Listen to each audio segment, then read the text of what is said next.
Y ahora si nos metemos de lleno con la columna Falta un de montón. Fer Gómez. Se estira la hora. 10 minutos para las 10. 50. ¿Puedo hablar a 50 Dije minutos? 50 minutos que Sí. faltan. ¿Puedo decir que Mario no va a venir? ¿Podés hablar 50 minutos? No, faltan 10 minutos para las 10. Mira, no me pongas. Que con las boludeces que vengo escuchando en la campaña electoral puedo hablar 3 horas de boludeces. Y podemos, sí, extendernos, la verdad que sí. Bueno, ¿querés hablar de eso, Fer? Yo sí, a mí me parece importante que... Porque te veo bastante como... ¿viste? Igual creo que nos pasa mucho, esto de que, güey, ya fue todo, ¿viste? Como que... No. El ya fue todo... Te noto como así, como... Creo que estamos asistiendo a un cambio de época, ¿no? Y me parece que no lo estamos mirando con la energía política que un cambio de época requiere para construir las respuestas necesarias, ¿no? Eso es quizás la sensación de hartazgo que por momentos surge por la chatura de los debates políticos, ¿no? Me parece que qué sé yo, ponerle el oído a los compañeros de la Patria Grande, uno puede siempre, como pasó recién hace un ratito acá en Radiográfica, es esencial para poder entender que los dilemas geopolíticos que tenemos, digo, la sincronía que se dan en la que se dan los debates, las discusiones, la descomposición de los tejidos sociales, la apropiación de la renta por parte de los grupos económicos, el rol de las transnacionales, el rol de Estados Unidos en la digitación de nuestros quehaceres políticos domésticos, en cada una de nuestras naciones, los procesos injerencistas tienen que ver con un contexto geopolítico, que requieren un debate, que requieren análisis, que requieren discusión, pero que fundamentalmente requieren respuestas claras de las fuerzas políticas que están en pugna con vocación de gobernar la Argentina. Me parece que no estamos viendo que el mundo está en un conflicto enorme, atomizándose los conflictos, extendiéndose los conflictos de manera cada vez más acelerada, que han puesto a un ritmo de cambio de época en términos globales y que nos pone condiciones. Yo en las últimas editoriales en Infonativa trataba un poquito de repasar el cambio de época, cómo lo vienen registrando los propietarios de los grupos económicos, o por lo menos sus responsables financieros o sus responsables de gestión general, ¿no? El CEO, el CFO, o como lo querramos llamar en la dinámica.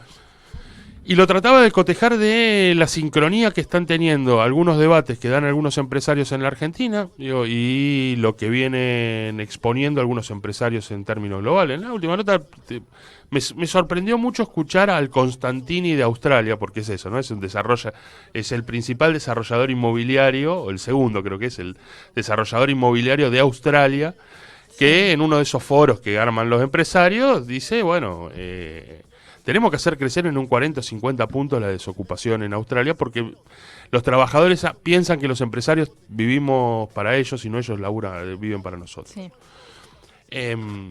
Mientras el tipo daba ese debate, después a las 24 horas, como se hizo viral las barbaridades que había dicho, dijo, no, pido disculpas, que ese no era su pensamiento. No, sí, ese es su pensamiento. Pero mientras eso pasaba en Grecia, se consumaba una reforma laboral brutal, pero brutal. Que extiende la jornada laboral a 13 horas. ¿No? Permite la autoexplotación, porque permite el pluriempleo. Sí. ¿No? Digo, es un poco... porque también eso cuando uno lo encuentra acá, lo encuentra también en el sector empresarial. Es más, en la Argentina, o en América Latina, y en Argentina en particular, se impone de hecho esa dinámica de flexibilización. ¿Cuál es la jornada laboral de un rapitendero? ¿Cuál es la jornada laboral? Es la que se determina el propio chango. O la aplicación le pone un límite horario. No, vos trabajás lo que querés. Es más, si te pusiera un límite horario, hasta quizás armaría doble usuario seguramente. Con un amigo, con alguien, porque el límite no lo pone... Bueno, hay un debate sobre cuánto debe explotarse el ser humano y autoexplotarse, o la libertad de elegir autoexplotarse, que está en debate en el mundo. Que la Argentina exige, requiere y necesita de respuestas políticas que nos permitan atravesar el camino de un debate que viene como un sector maximiza la rentabilidad a costa y expensas de una mayoría a la que entiende no puede acomodarse en una dinámica de bienestar social eterna. Bueno, ese es el debate que se está dando en términos... Y en la Argentina también. En la Argentina, el cambio de época, además, está acompañado por una crisis que se da en la coyuntura política que va marcando el cierre de etapas y el nacimiento de otras. Cristina en el 2015 se retiró dando un discurso con 500.000 personas en la Plaza de Mayo, escuchando atentamente qué tenía para decir. Sí, estábamos todos llorando. ¿Sí? Sí. Y ayer toma la palabra frente a un público cada vez más reducido. Sí. Negarlo es delirante. En la Argentina se va a atravesar un cambio de época de los últimos 20 años, hegemonizado los 16 de esos 20 años, hegemonizado por el kirchnerismo como una variable que impregnó la hegemonía del peronismo. Va a pasar, está pasando, ¿no? He escuchado los análisis sobre lo que sucedió en Mendoza. En Mendoza, la fórmula gobernadora caracterizada de kirchnerismo en su composición, generación y en la forma en que se la elaboró y se la militó, sacó un 14%. Y todos dicen que desastre el peronismo en la provincia de Mendoza. Pero el peronismo ganó, mientras Cambiemos retuvo 8 intendencias, que son las verdaderamente poderosas en Mendoza, el peronismo retuvo 7. Es más, le ganó 2 a Cambiemos. ¿No? Digo, entonces, el cambio de época va a estar acompañado de qué hablamos cuando hablamos de peronismo también. Y la ausencia de debate, ¿no? La radicalidad que tiene el antiperonismo en la Argentina no se encuentra en el peronismo. La postración de las banderas de la liberación nacional, la postración de la bandera de nosotros somos un dique de contención para la búsqueda de los sectores extranjeros de postergar a nuestro país hacia un destino de miseria planificada. El peronismo siempre fue la frontera de eso. Que el peronismo hoy no levante esa bandera y no muestre los dientes frente a una realidad amenazante, un cambio de época que amenaza lo que son los principios filosóficos, dogmáticos, de sentido del peronismo, es un problemón. ¿Vos se lo atribuís eso al kirchnerismo? No, yo se lo atribuyo a la dinámica. Nadie es responsable sino el propio colectivo y las discusiones y los debates que genera, ¿no?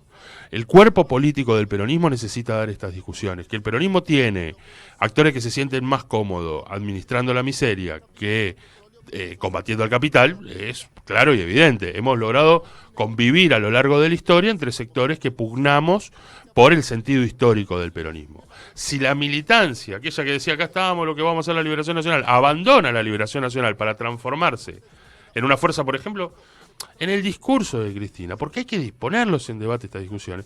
El peronismo no es la administración del déficit. Cuando medio que agota, hace un año se presentó la separata la famosa separata del presupuesto nacional. Y hasta le pusieron separata para decir, mira, esto no lo discutimos. No, eso dice cuánta es la apropiación de la riqueza nacional que no garpa, los impuestos que no garpan las empresas. Esa es la verdad. ¿Cuánto? Lo legal. No la que evaden o la que contrabandean. Sí, las exenciones. Las exenciones legales. Ahora, la verdad que la enorme mayoría de eso tiene que ver con la ley de inversiones externas en la Argentina, herencia de la dictadura, la ley de inversiones mineras, herencia del menemismo, y la ley de entidades financieras, y tantísimas parches y normativas que hacen que los grupos económicos no paguen ingresos brutos en las provincias donde se desarrollan, no paguen ganancia, y la búsqueda es que eso se siga apropiando. Lo vimos. Las LELIC son un escándalo. Se pagan 62.000 millones de pesos por día. Y los bancos fueron y consiguieron una sentencia que avala que no paguen ingresos brutos en la ciudad de Buenos Aires. Me explico, digo, ellos tienen en claro hacia dónde van. Nosotros tenemos en claro, digo, que no administramos un déficit fiscal, que nosotros lo que necesitamos es volver a planificar la economía nacional para poder maximizar la riqueza de la que goza nuestra patria, para poder trazarse como un factor de determinación en nuestra región y en el mundo. Que nosotros tenemos que ser capaces de pensar que esa riqueza está puesta al servicio del bienestar de nuestro pueblo y no puesta al servicio de la rentabilidad de un puñado de grupo económico.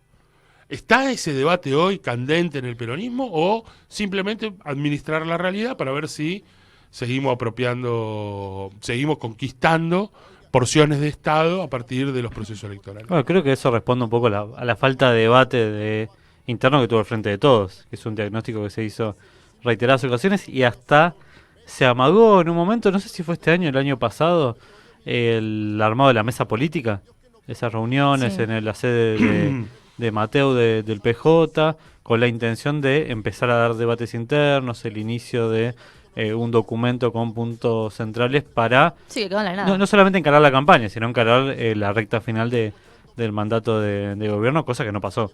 Mira, hace 2 años atrás, todavía estaba muy vivo, muy vital, algunos debates en Argentina. Se llegó a plantear la necesidad de, ante el cierre de la concesión del dragado y el balizamiento de Jean de Null, se planteó a la mal llamada hidrovía la necesidad de que el Estado se apropie de eso. Finalmente el híbrido que quedó es que el Estado cobra peaje y le paga el dragado a Jean de Null y a las empresas que ya lo llevaban Sí. adelante. Digo, nada de pensar una red troncal de las vías fluviales, nada de pensar el comercio exterior de manera integral, nada de pensar eso. Solamente vamos a cobrar el peaje. Y dijimos, vamos a cobrar el peaje. Y no hace 20 años atrás. Ahora, esta semana, Paraguay puso en debate ni siquiera pagar peaje. Esta semana puso en debate la administración del comercio exterior argentino, el dragado y balizamiento de su principal red troncal de vía fluvial. La puso en debate de Paraguay y en la Argentina no hay respuesta. En la Argentina discutimos tensiones en Yacyretá, las respuestas tangenciales de eso. Era debate casi en paralelo a esa discusión. ¿Qué hacemos? Vamos a hacer el dragado del canal de Magdalena para tener una salida propia al océano. Había una discusión sobre cómo capitalizamos nuestra aptitud natural para garantizar más soberanía en el comercio exterior. Se cayó la licitación hace 15 días. Se cayó la licitación. Una licitación que dijimos acá en el aire de punto de partida que se iba a caer porque estaba hecha para que se caiga. Sí. Se cayó.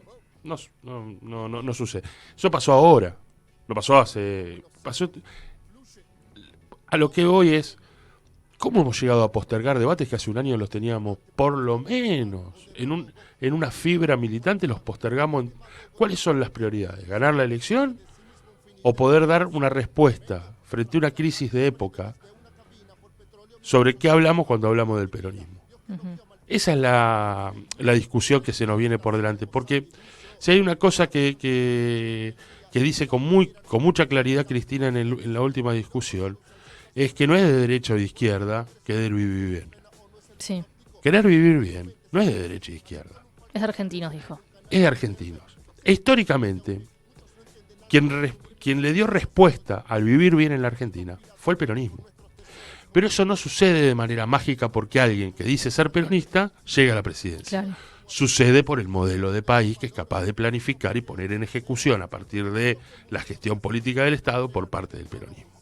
Entonces la principal pregunta que se tiene que hacer el peronismo para volver a enamorar, para poder construir mayoría, para poder ganar las elecciones, no, para poder pensar en cómo vehiculiza discusiones, debates, conflictos, traza la línea que separa el que está enfrente del que está en las filas propias, es una pregunta de qué carajo hablamos cuando hablamos de peronismo. Volver a discutir dentro del movimiento nacional una agenda política que ponga las prioridades nacionales y de nuestro pueblo en la batalla principal de la disputa discursiva, de debate y de construcción de mayoría es determinante. Y creo que eso es lo que está faltando en este tiempo. Está faltando por sepultura política general que se da en la dinámica electoral, pero fundamentalmente por un abandono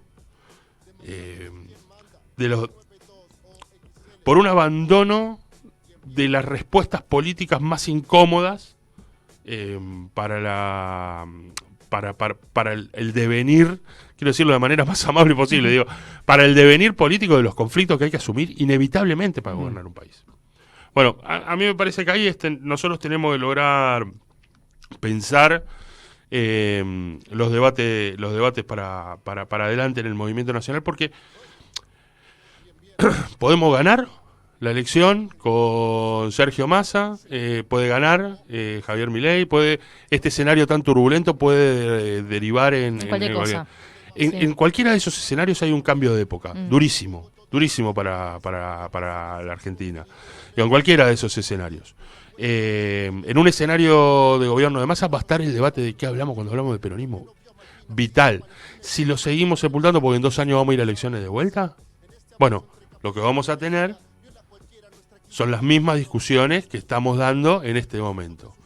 ¿A dónde van los humildes que quieren vivir bien? Que buscan un modelo de país que los contenga y que van encontrando respuestas en un proyecto político que es absolutamente ajeno a las urgencias que lo traen.